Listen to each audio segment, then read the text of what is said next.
The banking industry is now currently badly demanding professional marketing and sales professionals. It's because customers are, from time to time, they are getting tired of hearing the nagging voices from the banking professionals. ይህን ያልኩበት ምክንያት አለኝ።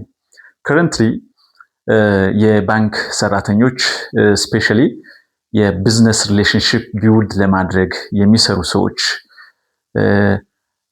አካውንት ክፈት ከማለት ውጭ ከስተመሮችን ፕሮፌሽናሊ ሰፖርት ለማድረግ አድቫይዝ ለማድረግ የሚሰሩ የባንክ ሰራተኞች ፍሮም ታይም ቱ ታይም ወይም ከጊዜ ወደ ጊዜ በጣም እየወረደ እየተበላሸ የመጣ አሰራር ነው የምናየው ወይም እሱ ነው እያየን ያለ ነው።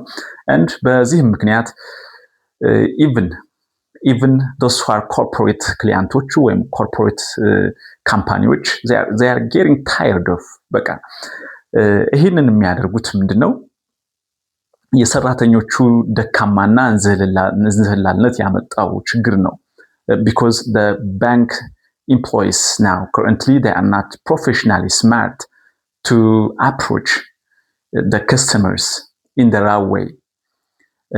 like አንድ ባንከር ባንክ ውስጥ እንደሚሰራ አንደኛ የባንኩን ሙሉ ፕሮዳክትስ ኤንድ ሰርቪሶችን የማወቅ ወይም ውስንነት አለ፣ የእውቀት ውስንነት አለ። እዛ ወደ ደንበኞቹ ይዘን ስንሄድ አንድ የባንክ ሰራተኛ አካውንት ክፈቱ ወይም አካውንት ክፈች አካውንት ክፈት ከማለት ውጭ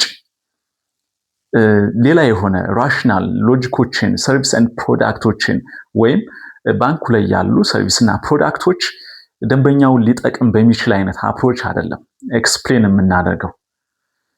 ስለዚህ ይሄኛው የተለመደና በጣም ትራዲሽናል የሆነው የሴልስ አፕሮች የባንክ ኢንዱስትሪውን በጣም ደካማ እንዲሆን እያደረገው ይገኛል። እንዲሁም ደንበኞቻችን ፍሮም ዴይ ቱ ዴይ በጣም እየተሰላቹ ባንከር ወይም አንድ የባንክ ሰራተኛ ሲያዩ በጣም የሚሸማቀቁ የሚያፍሩ ደንበኞች እንዲሁም በቃ በጣም የመሰላቸት እንዲሰላችሁ እያደረግናቸው እንገኛለን። ስለዚህ ይሄንን ለማስተካከል I think this video is also going to be for የባንክ ሰራተኞች ጭምር ነው ብዬ ነው የማስበው።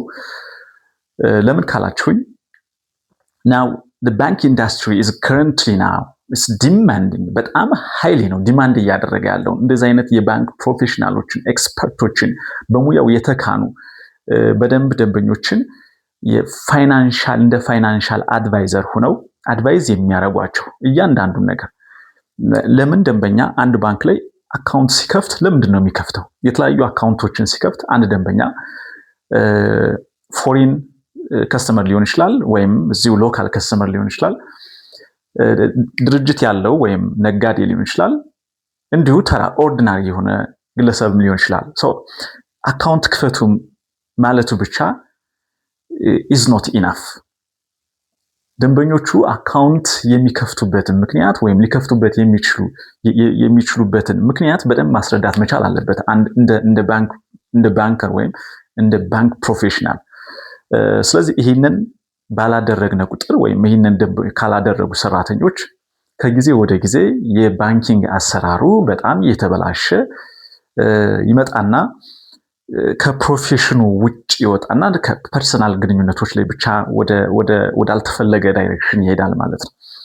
ነገር ግን ደንበኞቹን የትም ቦታ ይሆኑ የትኛውም ባንክ ላይ ደንበኛ ይሆኑ ወደዚህኛው ወደ ሌሎቹ ባንኮች ስናች አድርገን ለማምጣት ስንሞክር በጣም ክሊርሊ ባንኩ ላይ ያለውን አሰራር በትክክል ማስረዳት መቻል ይኖር